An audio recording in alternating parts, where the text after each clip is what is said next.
అండి నాది Sairam Telugu talk 5 channel అండి. ఈరోజు వచ్చేసి కార్తీక దీపం సీరియల్లో ఏం జరిగిందో తెలుసుకుందాము.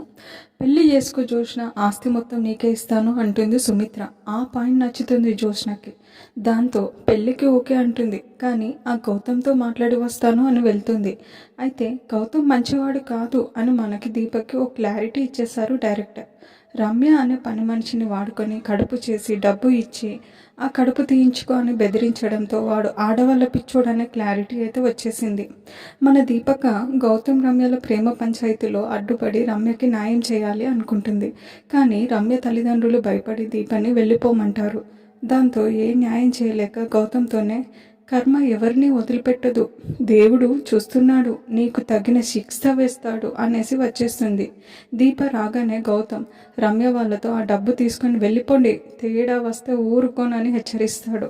అక్కడితో ఆ సీన్ ముగిసింది. ఇక దీప వచ్చి జరిగింది మొత్తం కార్తిక్కి చెప్పి రమ్య గురించి జాలి పడుతుంది. ఇక జో అయితే గౌతమ్ని కలవకుండానే ఇంటికి వచ్చి మీరు చూసిన సంబంధం అంటే మంచిగానే ఉండి ఉంటుంది, ఇక మీ ఇష్టమే నా ఇష్టం, ఈ పెళ్ళి నాకు ఓకే అని గౌతమ్తో పెళ్ళిని ఓకే చేసేస్తుంది జోష్న. ఇక సుమిత్రతో సహా అంతా పొంగిపోతారు. సూపర్ అంటూ పారు డ్యాన్స్ చేసినంత పని చేస్తుంది. ఇక జోష్న పెళ్ళికి ఏర్పాట్ల కోసం సిద్ధమవుతుంది శివనారాయణ కుటుంబం.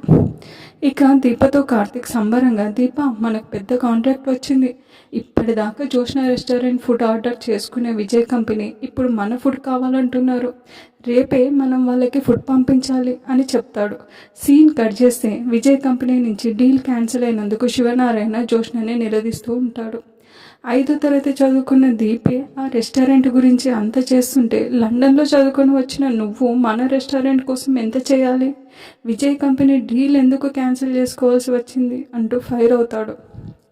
ఇక జోష్న సర్ది చెప్పడానికి ఎంత ట్రై చేసినా శివనారాయణ అయితే వినడు, రెచ్చిపోతాడు. ఇక చాలు, నువ్వు రెస్టారెంట్ బాధ్యతలు దశరథికి ఇచ్చేయి, తను చూసుకుంటాడు, అర్థం పర్థం లేని వంటకాలు ట్రై చేయమని ఆర్డర్ వేసి రావాల్సిన ఆర్డర్స్ని పొగట్టేశావు, ఇలానే వదిలేస్తే ఇంకా పతనమైపోతాం, నువ్వు ఓడిపోతే అది నా ఓటమే అంటూ తాత ఫైర్ అయ్యి మరో మాట లేకుండా వెళ్ళిపోతాడు. తాత నాకు 2 రోజులు టైం ఇవ్వండి, పోయిన డీల్స్ తిరిగి తీసుకొస్తాను అని జోష్న నచ్చజెప్పుతున్నా వినడు. ఇక దశరథ్ కోపంగా జోష్న రేపే నువ్వు చూసుకున్న అన్ని అకౌంట్స్ వివరాలు నాకు సబ్మిట్ చేయి అనేసి వెళ్ళిపోతాడు.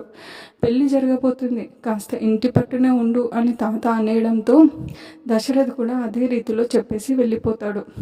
అయితే సుమిత్ర బాధగా జోష్నతో, అమ్మ జోష్న, నీ మీద నాకు నమ్మకం ఉంది, అవసరమైన ప్రేమలు పెంచుకొని మోసపోకు, చక్కగా పెళ్లి చేసుకొని కొత్త జీవితం మొదలుపెట్టు చాలు అనేసి వెళ్ళిపోతుంది. ఇక పాడుతో జోష్న, ఇక దీపను వదిలిపెట్టాను, నేనేంటో చూపిస్తాను, దెబ్బ కొట్టి చూపిస్తాను అని ఏం చేయబోతుందో చెప్పకుండా వెళ్ళిపోతుంది. దాంతో పారు, దేవుడా మళ్ళీ ఏం చేయబోతుంది ఇది, దీనికి పెళ్ళయ్యేదాకా దీని మీద ఓ కన్నేసి ఉంచాలి అని అనుకుంటుంది. ఇక మరునాడు విజయ్ కంపెనీకి ఫుడ్ రెడీ చేసి తీసుకొని వెళ్ళడానికి దీప, కార్తిక్, మిగిలిన కొంతమంది సత్యరాజ్ రెస్టారెంట్ ఉద్యోగులు పెద్ద పెద్ద క్యారేజీలు బయటకు మోసుకొస్తారు. అయితే ఆ ఉద్యోగుల్లో ఒకడు, వాడి పేరు వినోద్, దీప కార్తిక్లతో సహా అంతా తిరిగి లోపలికి వెళ్ళేదాకా ఆగి ఆ క్యారేజీలన్నిటిలో ఏదో సిరప్ ఫుడ్ పాయిజన్ చేసేమందా అనేది తెలియాల్సి ఉంది, అదైతే కలిపేస్తాడు. వెంటనే జోష్నకి కాల్ చేసి, మేడం పని అయిపోయింది, మీరు నాకు ఇవ్వాల్సింది రెడీ చేసుకోండి అంటాడు. ఇక వినోద్ ఫోన్ మాట్లాడి పెట్టేసే సమయానికి ఆ వెనుకే దీప నిలబడడంతో వినేసిందేమో అనుకుంటాడు కంగారుగా వినోద్. ఎవరు ఫోన్లో అంటుంది దీప. ఆ చెల్లి మేడం అంటాడు వినోద్ తెలివిగా. ఇక దీప వినోద్ జోష్నతో మాట్లాడిన మాటలు విన్నట్లుగా స్పందించదు. ఫుడ్ టేస్ట్ చూసావా వినోద్ అంటుంది దీప. చేసా మేడం, అన్నీ చాలా బాగున్నాయి అంటాడు వినోద్. ఇంతలో కార్తిక్ రావడంతో దీప వంట గురించి కార్తిక్తో కలిసి వినోద్ కూడా పొగుడుతూ కాసేపు బిస్కెట్స్ వేస్తాడు. మనసులో అమ్మయ్య దీప మేడం ఎక్కడ చూసేసిందో అని భయపడ్డానని ఊపిరి పీల్చుకుంటాడు. ఇక ఆ మందు కలిపిన విషయం తెలియని దీప, కార్తిక్ ఫుడ్ని విజయ్ కంపెనీకి తీసుకుని వెళ్ళిపోతారు. అక్కడ అందరికీ వడ్డిస్తుంటే అంతా తింటూ ఉంటారు. అయితే జోష్న కూడా వచ్చి చాటుగా చూస్తూ ఉంటుంది. సారీ బావా, మిమ్మల్ని పోలీసులు లాక్కొని వెళ్ళడం చూడ్డానికే వచ్చాను అనుకుంటుంది. మరి దీప వినోద్ మాటలు విని తెలివిగా ఏదైనా తప్పించుకునే ప్రయత్నంలో ఫుడ్ మార్చిందా, లేక నిజంగానే జోష్న ప్లాన్లో ఇరుక్కోబోతుందా చూడాలి. మొత్తానికైతే జోష్న ప్లాన్లో ఇరుక్కుంటే మాత్రం కార్తిక్, దీపలు అరెస్ట్ అవ్వడం మాత్రం పక్కా. రేపటి ఎపిసోడ్లో ఏం జరిగిందో తెలుసుకుందాము.